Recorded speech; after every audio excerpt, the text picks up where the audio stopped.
Hey, what's going on, Mission Hills Church? Welcome back to the Continuing the Conversation feed here on our Messages podcast channel. You're back with your host, Colin, and I am Craig. And man, I tell you something, every time you and I come and shoot down here, it's been a couple times now, but I really enjoy sitting in the studio space here. It's a pretty good vibe. I'm not going to lie. When we were thinking about how to talk about Christmas this year, it was, you're kind of on the in-between on this because we said young families kind of hit this because we grew up in it, but you didn't really raise kids in this time period either. And you're not really nostalgic. Okay. Yeah, it's cozy. Actually, so the question is, what is this time frame? Because I feel like maybe some young people had some idea that this was what the 90s, because I heard 90s for this, but like that TV is not 90s. That's pre-90s. So I did raise my kids in the late 90s. Mm-hmm. We got married in 1993. Mm-hmm. So, by the way, we've been telling people that we've been married for 33 years, and we just realized on our anniversary, oh no, it's actually only been 32. So we had to course correct that because we got married in 1993. It's 2025. It just goes to how much of a forward thinker you are. You knew 33 was coming. Yeah, but all that's to say, we did raise kids in the late 90s. But just barely. Like Rochelle was born 1999, and Lene was born 2002. So we were more that, and we were not kids in the 90s. So yeah, I guess we're in this kind of weird in between here. It's kind of funny. Our video producer Zach, who's behind the camera with us today, him and I were talking about it a little bit. And with our childhood, it's a lot of this holdover from the 80s, because especially how him and I grew up, we didn't have a lot of new stuff. Yeah. So I feel like our parents bought stuff in like 82, and it was still kind of kicking around in 95. So I think that goes to kind of play in here a little bit with what we're seeing in the background. So, yeah, I think that's definitely true. In fact, when Colin and I got married, we had one of those big console TVs. Oh yeah, and it was funny because actually, and maybe I'll just course correct what I said, or I'll just correct myself. I realized on the stage yesterday as I was walking through, there was, I think, a Charlie Brown Christmas was playing on this big console TV that's on the stage, and I remember looking at it going, yeah, that's not the 90s. And then I was like, no, wait a minute. I had that TV. Like I remember because I ruined it as I was a young married guy, and we had moved to Castle Rock, Colorado, and Castle Rock had this company called Master Magnetics. Okay. And my dad heard about them. He wanted to go, so we went down there, and like they had these crazy magnets, and so I bought very cheap this ridiculously powerful magnet. It was so powerful that you could stick it on a girder in my basement and hang from it. It was so powerful, right? That sounds safe for like the common Mando. Oh yeah, crazy powerful. And then I realized it had such a powerful magnetic field. If you got near our TV, it changed colors and everything. And I actually ruined our console TV with this magnet. All of which is to say, apparently, yeah, that was 90s, because I think it had been made a long time before that. But that's what I could afford in the mid 90s. Could you imagine getting rid of those things back then too? I mean, it was like 250 pounds, those TVs or whatever they were. Yeah. So I realized maybe because I don't have nostalgia and I don't think back very well, maybe I don't even remember what the 90s was like. Maybe it was exactly like this. No, it feels like it, especially the colored lights. That feels like my Christmas tree growing up. Well, to get us into the Christmas spirit today, I just want to hit you with like just a couple Christmassy questions to get us started off here. So favorite Christmas movie that you guys kind of maybe return to year after year? National Lampoon's Christmas Vacation. Oh, it's hard to get around that one. Yeah. For me, Coletta wouldn't say that one, but yeah. What would Coletta say? Do you have any inkling on that? I actually don't know that I want to make a guess on that one. She loves Christmas movies. She watches all the Hallmark Christmas movies, like loves those things. But as far as like the ongoing favorite Christmas movie, maybe just the next Hallmark movie? No, I think maybe something like Christmas with the Cranks. Okay. We've already watched that one this year, and I think she really enjoys that. So I could be wrong about that one. No, I like that. And no, I do know my wife. Yes, but that's a little bit down the rabbit hole on knowing my wife. We're big nerds. So I use Evernote for a lot of different things. We have a big checklist with little check boxes next to them every year, and each year we have this running list of Christmas movies, and we check them off as we go along. Yeah, and nice. So Emily really likes. My wife's the same way. Loves Christmas movies. So Emily, when we get into these, she's all about it. She's ready to rock and roll. We're looking early December here, and I think we've knocked 10 off already. What's your favorite Christmas movie? Home Alone. I mean, it's just the original. Yeah, it's just such a sweet spot for when I was growing up. And what's Emily's favorite Christmas movie? She would probably either say Home Alone or Elf. I think would be kind of the top two. I forgot. I really like Elf. Coletta does not like Elf. Really? She's not a Will Ferrell fan. Yeah. I tell you what, though, Netflix came out with an animated one a couple years ago called Klaus. and it is yep. unbelievable. I know it well. Our Good little movie. guy just turned 5 this year, and I think this is the first year that he's like really coming into the magic of Christmas, which is really fun. That's cool. And we watched that with him for the first time, and it was just really cool because he seemed like he got it. We also showed him Home Alone for the first time, and I could tell he was getting it because 2 or 3 times throughout the movie, he go, "You and Mom wouldn't leave me, right?" So I could tell he was actually tracking with this one here.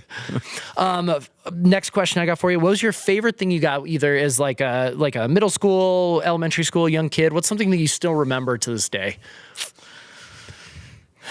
I know I'm really tapping into the nostalgia bone here for you. Yeah, I was a big Star Wars fan, so probably the Millennium Falcon. Oh, like a full operational type? The full size that with the figures that were about that big could go inside, you know? So it was like about yay big or so. Yeah. Oh, that's awesome. Yeah, I think that was probably my favorite. I had an AT-AT Walker too, which is also very cool. But I think the Millennium Falcon just had a different. It just hit different. It's just because it's tied into the Han Solo, and he's so cool, and he's just very cool. I feel like that's the way it goes. Yeah. Well, I feel like this is a unique situation as we are heading into Christmas here. Usually, I really like to talk to you about what's on the cutting room floor, what kind of didn't make it in, what would you like to expand upon here, and I would imagine you being a pastor and preaching for such a good amount of time here and retelling the story so many times, it is probably being an hard. old pastor. No, experienced. It's probably the cutting room floor is probably pretty bare as you are getting into Christmas messages. I can imagine. I have trolled the cutting room floor for every snippet that I can reuse in every coming Christmas. Yeah.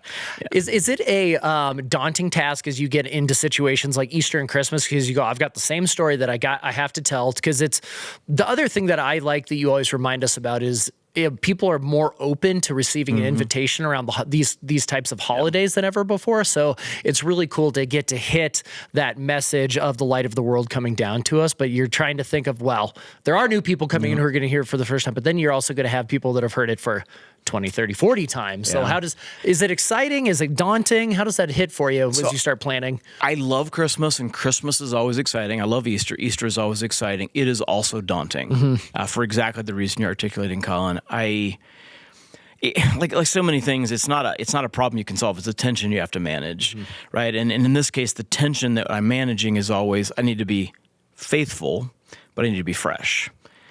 And at the end of the day, I'm going to be faithful over fresh, right? But the more that I can help people see the same thing that they've seen all these other years in a slightly new light, you know, that's a good thing. So I'm always looking for a fresh angle, but you can't get so fresh that you cease to be faithful. And yeah, maintaining that tension at Christmas and Easter can get kind of tough.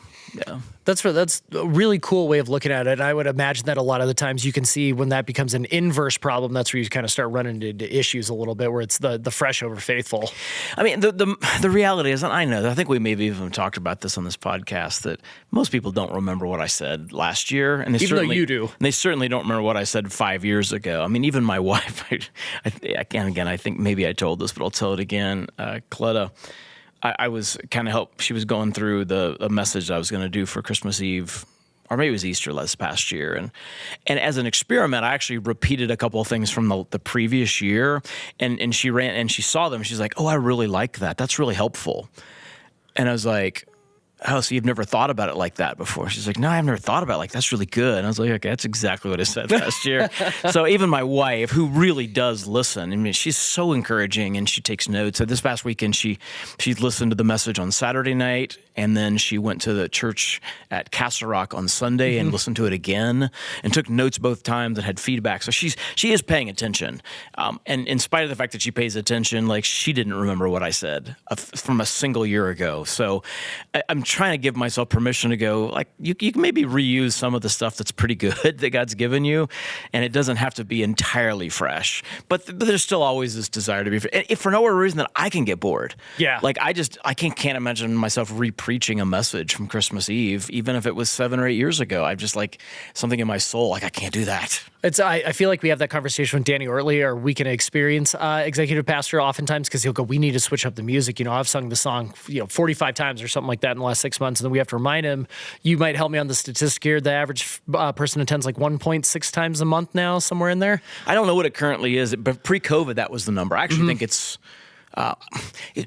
totally different thing, but since you bred it, it's an interesting reality. I think the number it's probably about the same, maybe a little lower because people watch online more often now. And so the average number of times showing up in person might be the same or might be a little bit lower. But the number of times that people engage with church in a month because of online is actually, I believe it's much, much higher. Because it's easier access for them too, which is nice. Used to be if you didn't go physically to church, you just didn't go to church. You didn't engage with church. Now, even if you don't go, you'll watch online or you'll at least listen to the message driving to work sometime that week, And so I actually think the number of touch points, the engagement touch points in the week is actually quite a bit higher in the month, is higher now. I would guess it's actually probably in the 3 range now. That makes a lot of sense. So it's one of the positives, I think, of the post, it's a positive that came out of COVID. People was like, oh, actually online, I can still learn and grow and that kind of thing. But anyway, that's not Christmas stuff, right? Well, maybe it's less of an issue now, but we always have to remind Danny, we're like, yes, you were sick of singing the song, so you have to do it, 4 times a weekend, but the average person's hearing it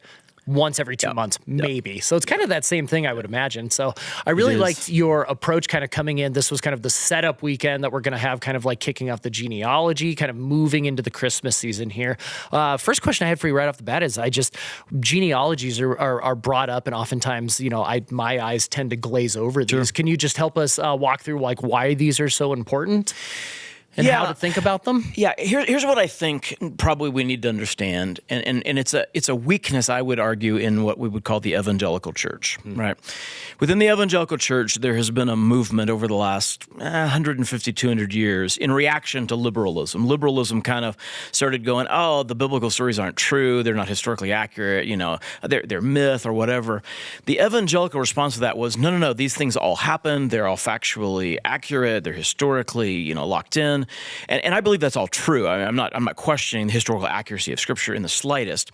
But sometimes what's happened in that reaction, we swung the pendulum so far that we treat Scripture as though it were what I would call simple history. And I'm going to talk about this a little bit in the message this week.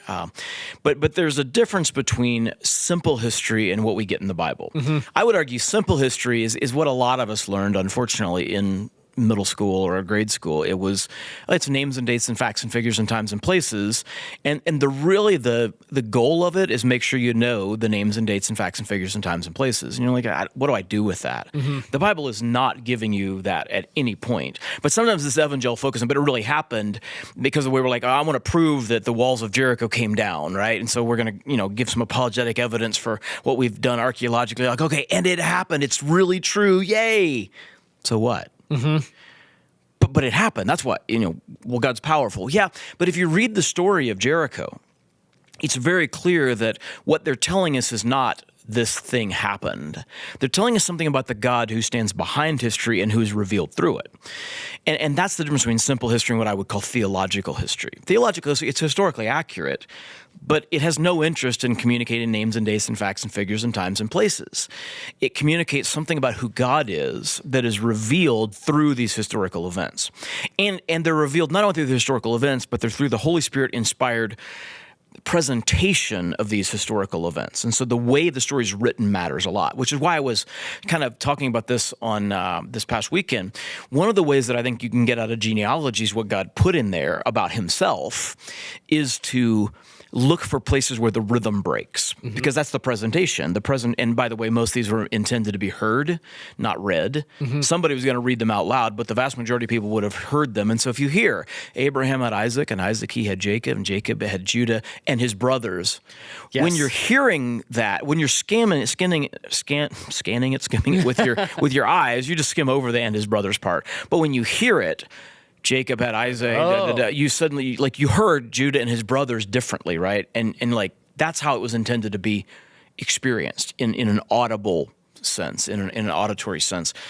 And so the genealogies are often constructed with this very clear auditory rhythm. And then when you get to the places where it breaks, you're like, wait, what happens there? Well, that's where you're supposed to pay attention.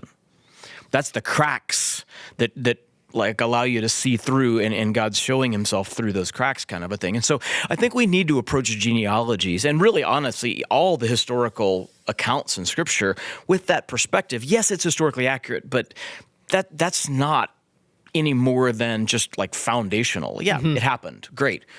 But what does it tell us about God, and how does the way that it's told to us teach us and what does it teach us about God? And so I think we have to come into it from that perspective. So this next week, we're going to continue in the genealogy, and we're going to look at a bunch of those breaks. Like, okay, why break there? Why mention Ruth? Why mention Tamar? Because they're wild stories. Yeah. Right? There's another, and his brothers line, actually. It's Jeconiah and his brothers, which is interesting. Judah and his brothers is kind of everything has promise for the nation of Israel. And then Jeconiah and his brothers, like, it's about as far gone as it can get. But that's where it begins to turn, right? And so God can take the worst chapter and make it into the beginning of the rest of the really good story, kind of a thing. So, I think we have to think about genealogies and all historical accounts with this idea that, okay, this is theological history. It's not simple history. Hard right turn. I remember you were going to preach on Tamar. I think it was last year or the year before, and it happened to fall on a family weekend. And we had to pivot from that.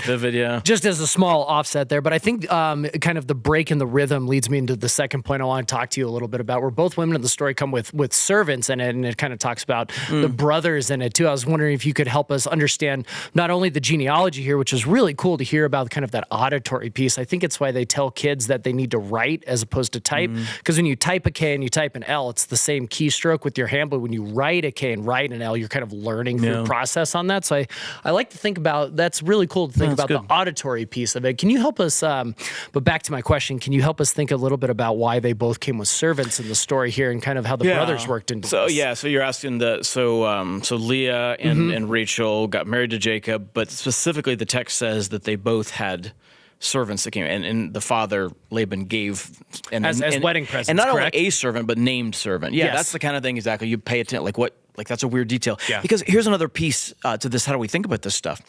So, Scripture was written for the most part on paper, but paper was really hard to get. It's not like you could go down to Office Depot and pick up a ream of 500 sheets of paper. I mean, 500 sheets of paper in the ancient world would have been like gold. Oh yeah. Right? I mean, you had to pound papyrus, you had to pound reeds to make papyrus, or kill an animal and tan the hides, and it was really expensive stuff. And what that means is they didn't waste anything. Like they just didn't say things that weren't important, which is why a few weeks ago I was talking about the power of elaboration and repetition as kind of clues. Pay attention here. Because you don't, like, if you've already said it, you can go back and read it again. Why repeat it? Because there's something about the repetition that's actually rhetorical. It's designed to communicate. Why give us all these details? Like, why, I think we were talking about, it was the Daniel 3 passage. Why all these numbers of instruments? Why list the whole thing multiple times? You're supposed to pay attention there, right? And it had to do, again, with the fact that paper was just really expensive, so you tended to be really careful about it. In fact, ancient Greek manuscripts the oldest ones don't even put spaces between the words. Oh yeah, it's just one string of text. Yeah, you couldn't afford it. It was too expensive. It was real estate. You couldn't afford to waste that, right? So when in this particular text, when you have the servants mentioned coming with the women as wedding gifts and their name, what's the key? Cutting room floor. We just didn't really get to it, but.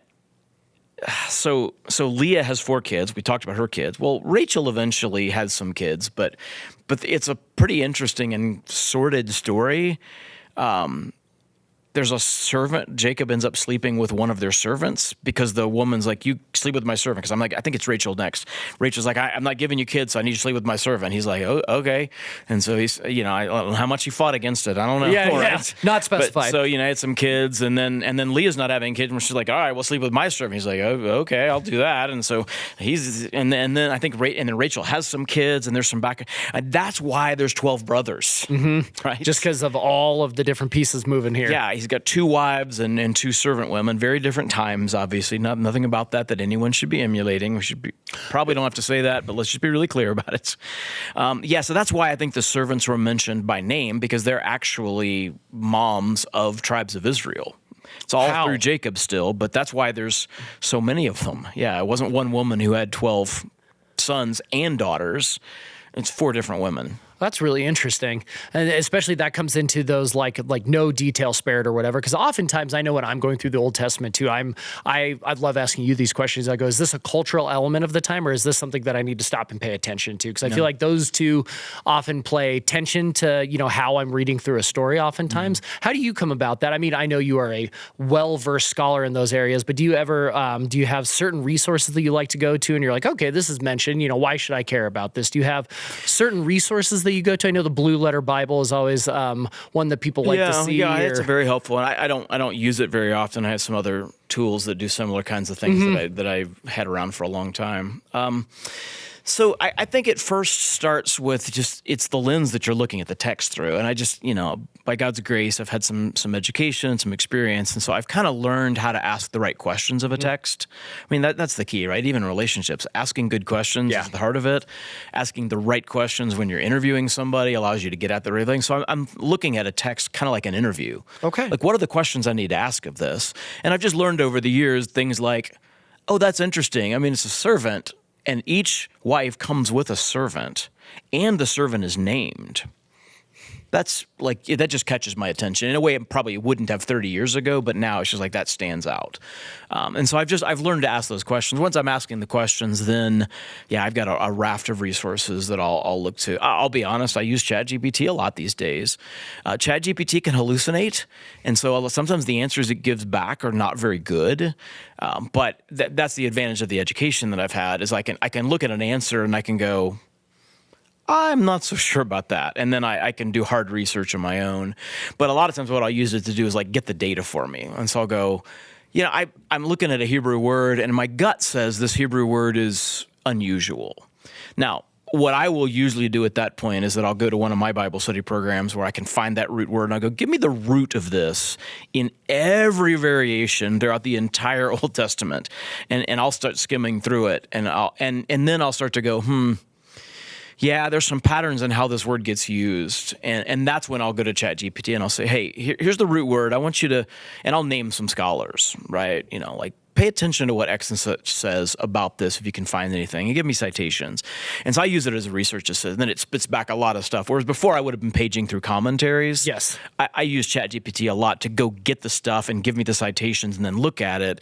And then, my education, by the grace of God, has allowed me to weigh those kinds of things. Because here's the thing, and that's not, a lot of people don't get this, I think, about ChatGPT or even just the internet in general. Like, we don't count opinions, we weigh them. It's a pretty important leadership principle, actually. And that's why, you don't make decisions by going, well, what do most people say? Like, which just means the largest number of people say this. Okay, like 3,000 social media influencers who say, well, this passage means this, doesn't mean as much to me as 4 or 5 really highly qualified and respected scholars. And they might be saying something really different than popular level stuff says. The 3,000 influencers are often they're parroting kind of a popular level thing that honestly isn't right. And so 3,000 to 4, well, I should go with the 3,000. No, because we don't count opinions, we weigh them.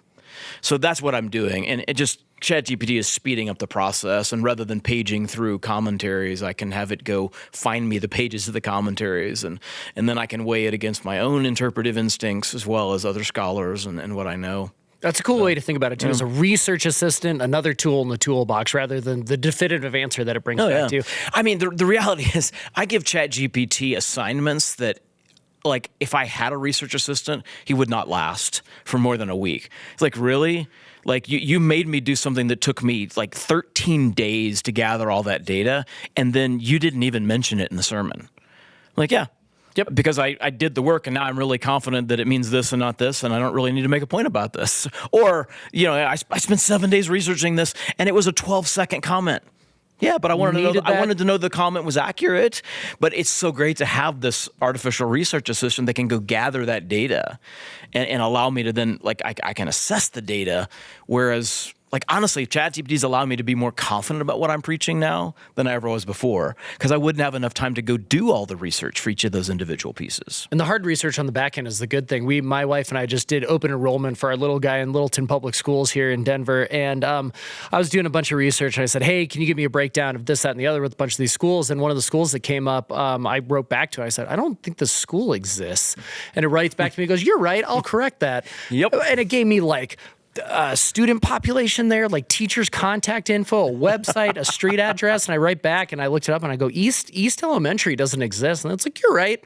I'm like, wait a minute. So it's the research on the back to be able to decipher through that stuff. So. Yeah, you can't just trust what it does, but for its ability to go gather information and save you some time there, I think it's fantastic. It's pretty invaluable. Yeah. Well, you gave us a little bit of a preview kind of heading into next week with the genealogy here. Can you give us like maybe high-level roadmap of what we can expect kind of here heading into the Christmas season? Yeah, so this week we're going to finish up the genealogy, and so there's 6 more breaks in the genealogy, and I wish, we could spend probably do a full message like this past week on each one of those breaks, but we're gonna see what each of those breaks teaches us about hope. We're actually going to use the traditional Advent sequence this Christmas. So hope is this first week, and so we're going to look at what these 6 stories teach us about hope. I thought it's going to be kind of fun. I'm looking forward to that, and then we're going to walk through each of the sort of sections. The technical term is pericope of Matthew's genealogy, which is where the verses kind of break down into a clear section. Mm-hmm. So we'll walk verse by verse through each of those sections over the next few weeks using hope, love, peace, and then Christmas Eve is joy. That's awesome, man.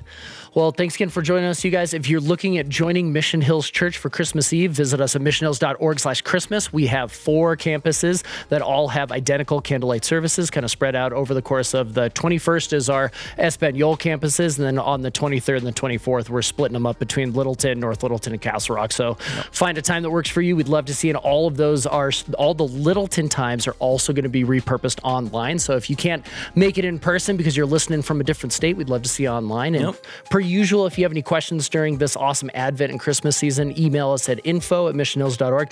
Craig and I'd love to see those. If we get any burning ones, we'd love to answer those here. And we'll see you guys next week. God bless. This podcast is hosted by Colin McFarland along with Craig Smith. We are mixed, edited, and produced by Zach Anderson. Our creative director is Colin McFarland. Maddie Brower is our SEO and copy specialist. The Continuing the Conversation feed is part of the Mission Hills Podcast Network in Littleton, Colorado, and available for download wherever you get your audio and video podcasts. Thanks for listening.